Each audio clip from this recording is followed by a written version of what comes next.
Hi welcome back to my channel. ఈరోజు కథ 7 అడుగుల పైన 43వ భాగాన్ని వినేద్దాం. అనిల్ చెప్పడం స్టార్ట్ చేస్తాడు. హర్ష వాళ్ళ ఇంట్లో అరవింద్, సుహాస్ని, హర్ష వాళ్ళతో పాటు హరి, రేవతి, అంజలి, శత్రు, సంయుక్త, విక్రమ్, రవి కూడా అక్కడే ఉండేవారు. విజ్ఞాని చిన్నప్పుడే దత్తత ఇచ్చేయడం విజ్ఞ వాళ్ళ పిన్ని వాళ్ళ దగ్గర ఉండేది. ఆ తర్వాత హరి గారికి రవి ఉండడం ఇష్టం లేక రేవతి గారిని తీసుకుని న్యూయార్క్ వెళ్ళిపోతారు. పిల్లలంతా కలిసి చదువుకునేవారు. అలాంటి టైంలోనే హర్ష వాళ్ళకి ప్రియ పరిచయం అవుతుంది. ఆ తర్వాత హర్ష యుఎస్ వెళ్ళిపోతాడు. విజ్ఞ చదువు కోసం హర్ష వాళ్ళ ఇంటికి వస్తుంది. ఆ టైంలోనే విక్రమ్కి అనిల్ పరిచయం అవుతాడు. అనిల్కి అమ్మా నాన్న లేరు. తనే కష్టపడుతూ చదువుతున్నాడని తెలిసి విక్రమ్కి అనిల్ మీద మంచి అభిప్రాయం కలుగుతుంది. అనిల్ కూడా విక్రమ్ ఇస్తున్న సరే డబ్బు కానీ ఏదైనా సహాయం కానీ తీసుకునేవాడే కాదు. దాంతో విక్రమ్కి అనిల్ మీద నమ్మకం ఏర్పడింది. అలా ఉన్న టైంలోనే విక్రమ్ అనిల్ని హర్ష వచ్చినప్పుడు పరిచయం చేస్తాడు. హర్షకి అనిల్ మొదటి చూపులోనే తేడాగా కనిపిస్తాడు. ఆ విషయం విక్రమ్ దగ్గర అనడం ఇష్టం లేక రవిని ఒక కంట కనిపెట్టమని చెప్పి మళ్ళీ వెళ్ళిపోతాడు. హర్ష హాలిడేస్కి వచ్చినప్పుడు రవి ద్వారా అనిల్ ఒక గ్యాంగ్ని నడుపుతున్నాడు. క్రైమ్స్ కూడా కమిట్ అయ్యాడని తెలుస్తుంది. ఆ గ్యాంగ్లోనే కాశీ ఉన్నది కూడా. ఆ విషయం విక్రమ్ చెప్తే ఎలా తీసుకుంటాడో, అనిల్కి కొత్త అవకాశాలు ఇచ్చినట్టే అవుతుందని నేరుగా విక్రమే తెలుసుకోవాలని ఆ ప్రయత్నాలు చేసేవాడు. ఆ విషయం అనిల్కి తెలిసిపోయింది. నేరుగా హర్ష దగ్గరకి తన గురించి తనే ఓపెన్ అవ్వడం ఎందుకు అని హర్షాని నమ్మించడానికి ఎన్ని ప్రయత్నాలు చేసినా విఫలమయ్యాయి. అలాంటి టైంలోనే విక్రమ్కి, విజ్ఞాకి ఉన్న ఆస్తి గురించి, వాళ్ళ నానమ్మ, తాతయ్య వాళ్ళ ఆస్తిని వాళ్ళకి విక్రమ్, హర్ష శత్రు కాబోయే భార్యలకి రాసిందని తెలుస్తుంది. అక్కడే అందరి ఆస్తి కోసం ఆశించి దొరికిపోయి దొబ్బులు తిని జైలుకి వెళ్లే కంటే విజ్ఞాని విక్రమ్ని బయటికి తీసుకొచ్చేసి వాళ్ళ ఆస్తిని విక్రమ్కి ఎవరో ఒక అమ్మాయినిచ్చి పెళ్లి చేసేసి ఆ ఆస్తిని కూడా సాధించుకోవాలనుకుని నిర్ణయించుకుని అప్పటి నుండి విక్రమ్కి హర్షని వేలెత్తి చూపిస్తూ అతని తప్పుల్ని ఎన్ని చూపించినా పట్టించుకునేవాడే కాదు విక్రమ్. ఒకరోజు విక్రమ్ ఏవో ప్రాజెక్ట్ ఫైనల్ డెసిషన్ కోసం హర్ష సైన్ అవసరమని అనిల్ చేత యుఎస్ నుండి వచ్చిన హర్ష దగ్గరికి పంపిస్తాడు. అనిల్ అదే అదునుగా ఆ కంపెనీ పవర్ ఆఫ్ పటార్ని పేపర్స్ రెడీ చేయించి పెట్టినవి తీసుకొచ్చి వాటిలో కలిపి హర్షతో సైన్ చేయిస్తాడు. అతనికి తెలుసు విక్రమ్ పంపాడు అంటే హర్ష అవి చదవడని. పైగా విక్రమ్ కాల్ చేసి చెప్పడంతో నిజంగానే హర్ష అవి చదవకుండానే సైన్ చేసి ఇచ్చేస్తాడు. కొన్ని రోజులకి ఆ పేపర్స్ని విక్రమ్కి చూపించగా విక్రమ్ చాలా నెమ్మదిగా అన్నీ మావేగా, ఎవరి పేరు మీద ఉంటే ఏంట్లే అని వదిలేశాడు. ఆ ప్లాన్ కూడా వర్కౌట్ కాకపోవడంతో అనిల్ తలపట్టుకుని ఆ సైన్ ఏదో ఆస్తి తనకు వచ్చేలా చేయించుకున్నా పోయేదనుకుని బాధపడ్డాడు. అతనికి అప్పుడే విజ్ఞ తలంపుకొచ్చింది. విజ్ఞ అంటే విక్రమ్కి ప్రాణం. తనకేదైనా అయితే విక్రమ్ తన సెన్సెస్ కోల్పోతాడు అని తెలుసు. అందుకే విజ్ఞాని టార్గెట్ చేశాడు అనిల్. అప్పుడే విక్రమ్ ఏదో మీటింగ్ అని లండన్, హర్ష మళ్ళీ ఏవో ఎగ్జామ్స్ ఉన్నాయని యుఎస్ వెళ్ళాడు. హర్షకి తెలియకుండా ఆ హడావిడిలో హర్ష సిమ్ తీసుకుని దాచేశాడు అనిల్. అది తెలియని హర్ష యుఎస్ వెళ్ళాక విషయం తెలిసి కొత్త సిమ్ తీసుకుని అరవింద్ గారు వాళ్ళకి చెప్పాడు. కానీ విక్రమ్ లండన్లో ఉండడం వల్ల అతనికి తెలియదు. హర్ష వెళ్ళిన 2 డేస్కి అనిల్ హర్ష సిమ్ నుండి విజ్ఞాకి వాళ్ళ కొత్త కన్స్ట్రక్షన్ సైట్కి రమ్మని, అక్కడ నీకోసం ఒక సర్ప్రైజ్ ఉందని మెసేజ్ చేశాడు. విజ్ఞ హర్షనే అనుకుని సరే అని చెప్పింది.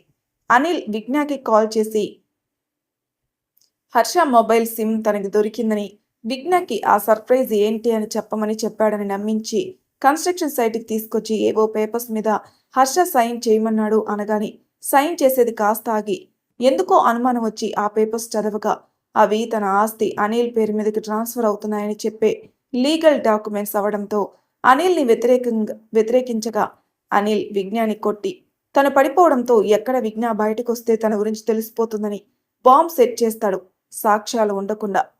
ఈలోపు విజ్ఞ తన చేతిలో ఉన్న మొబైల్తో విక్రమ్కి కాల్ చేస్తుంది.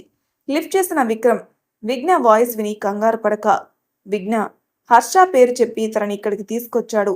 అనిల్ మంచివాడు కాదు, నన్ను సేవ్ చేయని చెప్పాలి అనుకుని అన్నయ్య, హర్ష, హర్ష అన్నయ్య, హర్ష అన్నయ్య అని అంటూ ఉండగా బాంబు పేలడంతో అక్కడికక్కడికే చనిపోతుంది విజ్ఞ.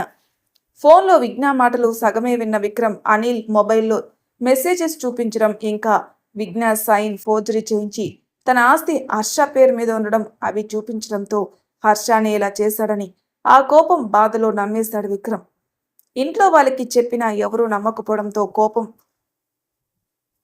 పెరిగిపోయి బాధ చెల్లిపోయిన బాధలో అనిల్ చెప్పిన మాటలన్నీ నమ్మి ఇంట్లో నుండి వెళ్ళిపోయాడు విక్రమ్. హర్ష మీద పగ సాధించాలనే ఆలోచనలతో అలా వెళ్ళిన విక్రమ్ అనిల్తో సహా పూణే వెళ్ళిపోయి జాబ్ చేస్తూ కొన్నాళ్ళకి హైదరాబాద్ వచ్చి కంపెనీ స్టార్ట్ చేసి హర్ష వాళ్ళకి కాంపిటీటర్ అయ్యాడు.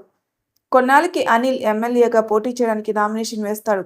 అప్పటికే క్రైమ్ డిపార్ట్మెంట్లో ఉంటూ విక్రమ్ కంపెనీలో పనిచేస్తున్న నందు అనిల్ గురించి విషయాలు బయటపెట్టి నామినేషన్ క్యాన్సిల్ చేస్తుంది. అనిల్ ఎలాగోలా అవన్నీ ఫేక్ అని ప్రూవ్ చేసుకుని ఎక్కడ విక్రమ్ కన్నీ చెప్పేస్తుందేమని భయపడి విక్రమ్ ఉండగా విక్రమ్ చేస్తున్నట్టుగానే నందుతో మిస్బిహేవ్ చేస్తాడు. నందు విక్రమే అలా చేస్తాడనుకుని విక్రమ్ని అందరి ముందు కొట్టేస్తుంది. దాంతో విక్రమ్ ఈగో హర్ట్ అయి నందుని కూడా హర్షలాగే ఇబ్బంది పెట్టమన్నారు. విక్రమ్ మాట మీద అనిల్ తన పగ కూడా తీర్చుకోవాలని ఆ ప్రూఫ్ తనకి అప్పచెప్పకపోతే చంపుతానని బెదిరిస్తూ శ్రీనివాస్ గారిని అటాక్ చేసిస్తాడు. తర్వాత అరుణ్ వాళ్ళని అవి ఇవ్వకపోతే ఈసారి నందును చంపేస్తానడంతో నందు దాచిన కాపీని తీసుకెళ్లి ఇవ్వడంతో నందుని వదిలేస్తాడు. తర్వాత హర్ష కూడా హైదరాబాద్ వచ్చేయడం తన ఆనందంగా ఉన్నాడన్న విషయం తెలిసిన సహించలేక అనిల్తో శ్వేత చనిపోయినట్టు చేసి హర్షని బాధ పెట్టమని చెప్పాడు. కానీ కుటుంబంలో ఎవరిని ఏమీ చేసేవాడు కాదు. ఎందుకంటే ఏదైనా అయితే హర్ష తనని చంపేస్తాడని తెలుసు కాబట్టి. అనిల్ విక్రమ్ చెప్పినట్టే శ్వేత ఇంటికెళ్ళి అలా చెప్పకపోతే శ్వేత అమ్మ నన్ను చంపేస్తామని బెదిరించి అలానే చెప్పిస్తాడు. దాన్ని వీడియోగా తీసి హర్షకు చూపించాడు వాచ్మెన్ కొడుకు. దానితో పాటు హర్ష టెన్షన్ పడుతూ బ్రతకాలని తను పెళ్లి చేసుకుని అమ్మాయిని చంపేస్తానని కూడా చెప్పాడు. అలానే విక్రమ్ చెప్పాడు. కానీ హర్ష పెళ్లి చేసుకుంటే ఆ అమ్మాయికి ఆస్తి వెళ్ళిపోతుందని అనిల్ భయం. ఆ విషయం తెలిసిన హర్ష ఎక్కడ తన వాళ్ళందరూ తన వల్ల తనకు దూరం అయిపోతారేమని భయపడి డిప్రెషన్లోకి వెళ్ళిపోతాడు. అప్పుడే హర్షకి నందుతో పెళ్లి అవ్వడం తన దగ్గర ఉన్నవి ఫేక్ అని తెలియడంతో ఇద్దరి మీద పగ తీర్చుకోవాలని అనుకుంటాడు అనిల్. అందుకే ఇద్దరిని ఫాలో అవుతూ ఛాన్స్ కోసం ఎదురు చూసేవాళ్ళు. ఇదంతా ఒక పక్క అయితే మరో పక్క అతని చీకటి వ్యాపారాలను డానియల్ పేరు మీద కొనసాగిస్తూ ఉన్నాడు అనిల్. అది కూడా విక్రమ్కి తెలియనివ్వకుండా. అలా రోజులు గడుస్తుండగా పడుతున్న భయాన్ని చూస్తూ ఎంజాయ్ చేస్తున్నాడు అనిల్ అలియాస్ డానియల్. అలాంటి సందర్భంలోనే హర్షకి ప్రిన్సీ గురించి తెలియడం, నందుని భయపెట్టడం అన్నీ తెలిసి మోహన్ని కొట్టి డానియల్కి వార్నింగ్ ఇచ్చాడు. కానీ డానియల్ని కనిపెట్టడానికి భయపడుతున్నట్టుంటాడు. అలా ఉంటూనే ఒకరోజు శత్రు హర్ష ఇద్దరు కలిసి విక్రమ్ ఆఫీస్కి వెళ్తారు.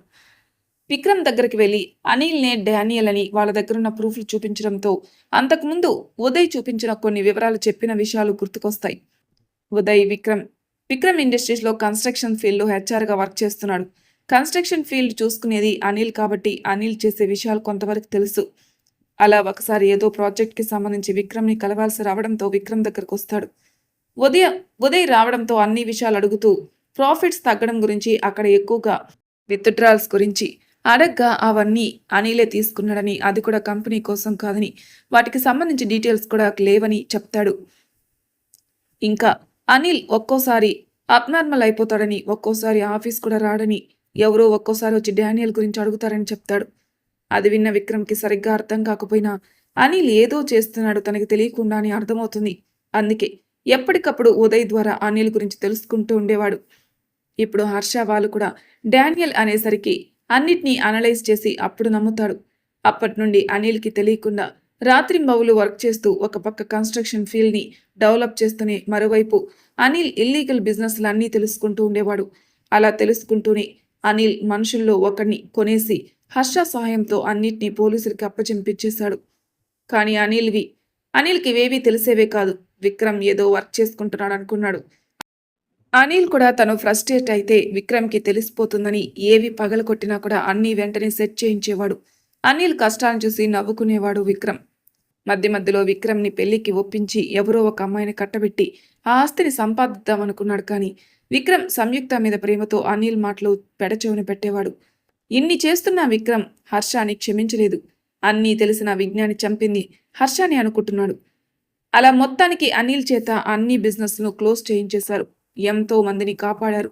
అప్పుడే సంయుక్త రావడం, విక్రమ్ తనని చూసుకుంటూ గడపడం జరిగింది. కానీ తనని తనతో తీసుకెళ్లి వాళ్ళ అమ్మ నాన్నలకి దూరం చేయడం ఇష్టం లేక తనని దగ్గరికి రానిచ్చేవాడే కాదు. అలా సరిగ్గా రవి వాళ్ళ ఎంగేజ్మెంట్కి ముందు రోజు విక్రమ్ని కలిశాడు ఉదయ్. హర్షకి ఒక వీడియో చూపించాడు. దానిలో అనిల్ తాగుతూ విజ్ఞాని తనే చంపింది, విక్రమ్ని మోసం చేస్తుంది అరుస్తూ మాట్లాడుకుంటున్నాడు. అది సౌండ్ ప్రూఫ్ రూమ్ అయినా అనిల్ రూమ్లో ఉదయ్ పెట్టిన రికార్డర్ ద్వారా తెలిసాయి. అది చూసిన విక్రమ్ ఒక్కసారిగా కూలిపోయాడు. అతని కళ్ళు ఎర్రగా అయిపోయాయి. కోపంతో కాదు, బాధ. ఇన్నాళ్ళు తన వాళ్ళు చెప్తున్నది వినకుండా అందరినీ వదిలేసి వచ్చింది. వచ్చేటప్పుడు వాళ్ళ కళ్ళు, ఆ కళ్ళల్లో నీళ్లు, తనని బ్రతిమలాడ్డం అన్నీ గుర్తుకొచ్చాయి. ముఖ్యంగా హర్ష. తను ఎప్పుడూ బాబాయ్ కొడుగ్గా చూడలేదు. సొంత అన్నకు మించి చూశాడు. తన తల్లిదండ్రులు తనకన్నా ఎక్కువ విక్రమ్నే చూసుకున్నా ఎప్పుడూ హర్ష బాధపడలేదు, ఆనందపడేవాడు కూడా. ఇక విజ్ఞ విషయంలో తనకన్నా ఎక్కువ హర్షకే ప్రేమ ఎక్కువ. అలాంటిది తను ఎలా హంతకుడు అనుకున్నాడు? డబ్బు తన తమ్ముడిని మార్చేస్తుందంటే ఎలా నమ్మాడని కృంగిపోయాడు. ఆ రాత్రంతా పశ్చాత్తాపంతో గడిపేవాడు. తెల్లవారి హర్ష వాళ్ళకి తెలియకుండా ఎంగేజ్మెంట్ అంతా చూసి అందరినీ కళ్ళతోనే మనసులో క్షమాపణ అడిగి వెళ్ళిపోయాడు. మరో పక్క అనిల్కి అంతా చేసింది హర్షనేని తెలిసిపోయింది. అందుకే శ్వేతాని మళ్ళీ బ్లాక్మెయిల్ చేసిన నందుని డ్రింక్లో మత్తు కలిపి పట్టించి తన దగ్గరికి రప్పించుకున్నాడు. మరోవైపు హర్షాని కంట్రోల్ చేయడానికి నందుని కనిపెట్టిన తనకి ఎంతో ప్రాణమైన హరిగారిని అటాక్ చేయించాడు. అది తెలిసిన హర్ష శత్రు నేరుగా విక్రమ్ దగ్గరికి బయలుదేరగా విక్రమ్ హర్ష చూపించిన వాచ్లో రికార్డ్ అయిన వీడియోను చూసి అది వాళ్ళ కన్స్ట్రక్షన్ బిల్డింగ్ అని చెప్పి అడ్రస్ ఇచ్చి పంపించి శ్వేతాని బ్లాక్మెయిల్ చేయడానికి తన అమ్మానాన్ని వాడుకున్నాడా అని అనుమానం వచ్చి అనిల్ సీక్రెట్ ప్లేస్లన్నీ వెతగ్గా లాభం లేకపోవడంతో అనిల్ మనిషికి కాల్ చేసి అడగ్గా అనిల్ విక్రమ్ ఫ్రెండ్స్ కాబట్టి ఆయనకి తెలిసే ఉంటుంది అని అనుకుని ఎక్కడుండేది చెప్పేస్తాడు. ఇక ఆలస్యం చేయకుండా అక్కడికి వెళ్ళి వాళ్ళని సేవ్ చేస్తాడు. ఆ తర్వాత హర్ష వాళ్ళ దగ్గరికి వెళ్ళేసరికి నందు కింద పడి ఉండడం, హర్ష తనని పట్టుకుని కంగారు పడడం, వెనకే ఉన్న అనిల్ హర్షని షూట్ చేయబడంతో అన్నీ చూసి ఏమీ చేయలేక అనిల్ని ఆపడం కోసం షూట్ చేసేస్తాడు విక్రమ్. అది జరిగిందని ముగించారు అందరూ. అంతా చెప్పి తన పక్కనే ఉన్న విక్రమ్ని చూస్తూ నన్నెందుకురా చంపలేదు, నన్ను వదిలేయచ్చు కదా, ఎందుకురా కోపడ్డం లేదు అన్నాడు అనిల్. దానికి విక్రమ్ విరక్తిగా నవ్వుతూ ఒకసారి కోప్పడి వదిలేసి ఎంత తప్పు చేశానో, ఎంత బాధపడ్డానో నాకే తెలుసురా. అయినా నువ్వు ఎన్ని చేసినా నా ఫ్రెండ్వి, అలా ఎలారా నిన్ను వదిలేస్తాను? నువ్వు డబ్బు కోసమే చేసినా నీ స్నేహంలో నాకు ఎప్పుడూ ప్రేమ తప్ప ఇంకేమీ కనపడలేదురా. నీకు ఇప్పటికీ డబ్బే కావాలంటే నా ఆస్తంతా హర్ష వాళ్ళదంతా కలిసి నీకే రాసేసి నిన్ను మాతోనే ఉంచేసుకుంటాం, కానీ నిన్ను మాత్రం వదిలేయలేనురా. నా నిర్ణయం నా తమ్ముడు కూడా కాదనడు అన్నాడు విక్రమ్. ఆ మాటతో విక్రమ్ వెనక ఉన్న హర్ష విక్రమ్ని వెనకే నుండి గట్టిగా కౌగిలించుకున్నాడు. హర్ష కన్నీళ్లు విక్రమ్ భుజాన్ని తడిపేస్తున్నాయి. ముందు నుండి వెనకున్న హర్ష తలపై చెయ్యి వేసి నిమురుతూ అలానే ఉండిపోతాడు. తన కళ్ళల్లో కూడా నీళ్లు వచ్చేస్తున్నాయి. కానీ కన్నీళ్లు పెట్టుకోవడం అతని స్వభావం కాదు. అందుకే వాటిని కనురెప్పల మాటనే అనిచేశాడు.